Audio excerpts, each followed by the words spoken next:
because I wasn't sure what was happening. I just felt my life was meant to be taken, it was going to be taken. So for whatever reason.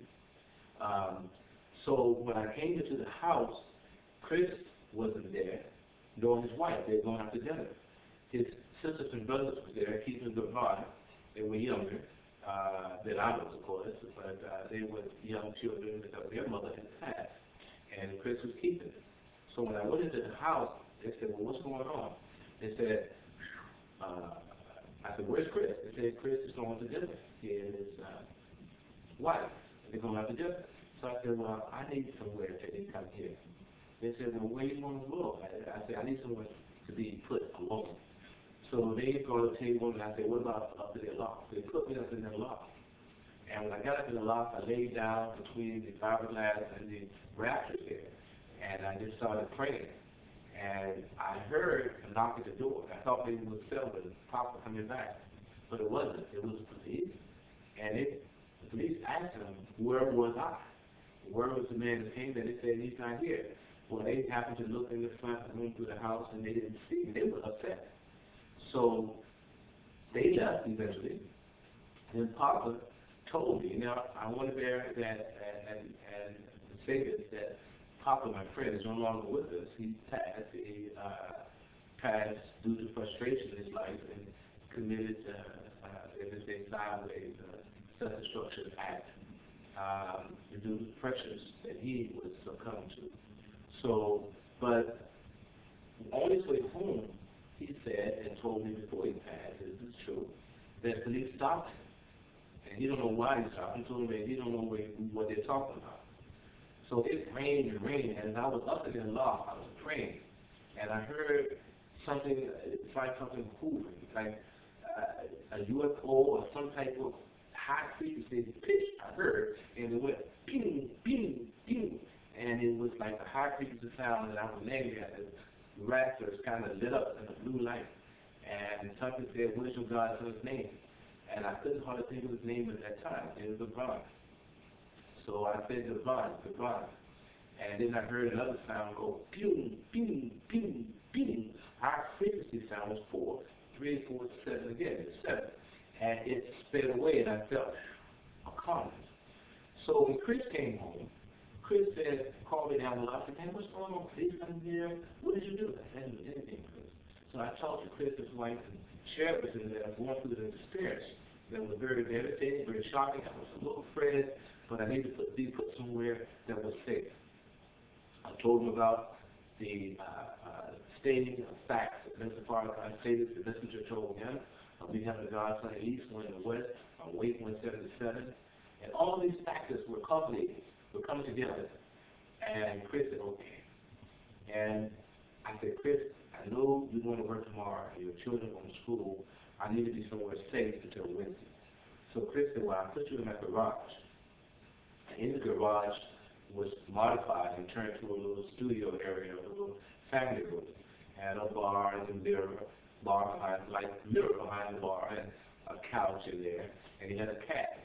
He said, what do you want to eat? I said, just fast, just juice. I don't want anything to eat. So that Monday morning, I stayed there that night. That Monday morning, it was very quiet, serene. Sun came out, it was crisp. And about maybe 9, 10 o'clock, everybody was going to work on the school. I heard police cars pulling the alley. I could hear the radio back. And I got behind the curved couch, and I could see the mirror behind the bar, and I could see them walk past the sliding doors, only to be open from the inside door with the lock that he had. So this black cat that he had in there got up and went over toward the door. When they came to the door, they looking through the window, and I heard one officer say, only thing that's in there is that black cat. So I felt comfortable. I heard them leave, sped away, and Chris came home later that day and said, are you okay? I said, I'm fine. You know, I'm just fasting. I don't want anything. I don't want really anybody to know where I'm at. So to make a long story short and try to get to the bottom line, I made it to the mosque that night, and the only suit that I had was a white suit. And I took my indoctrination papers, signed up, said I wanted to join because I knew that there was something that happened to me that was very, very profound. This is just only the tip of the iceberg of my experiences. I have been blessed to be in contact with many professional people from all walks of life, from bodyguard work, from Muhammad Ali, my sister, the late great Flojo, my birth sister, with the same mother. I motivated her to complete her ambition in life. She thanked me through many letters, took me to Japan, traveled with her throughout the world. She was showing her thanks for me motivating her, what she stated, in reaching her accomplishment and to be successful. But I thank all of that to God. Of course, what helped her the most that I was able to help her was with her diet, to stay off of the pork, not eating all the crazy junk food, drinking all the fast sodas. I said, how can you compete with world-class athletes that's not eating the divine prohibited foods, not drinking the poison that's out there to destroy you? Oh, she changed her diet, and I think that was a big factor for her reaching her goal. She was never proven and was never with that negative stigma. People say that she was on steroids. That is the biggest hoax. She never was. But I just want to share with you all this experience that I've had. And this here picture, right here that you're looking at, was the first night that the minister stood back up, and I secured him at the Shrine of the Dallas Auditorium in Chicago, when the minister stood up and took his post and said he was coming back to the nation and was going to build the nation. He told the world that night that he was going to do that. Not many people was with him. Myself and a few other brothers was with him that night and have been with him ever since.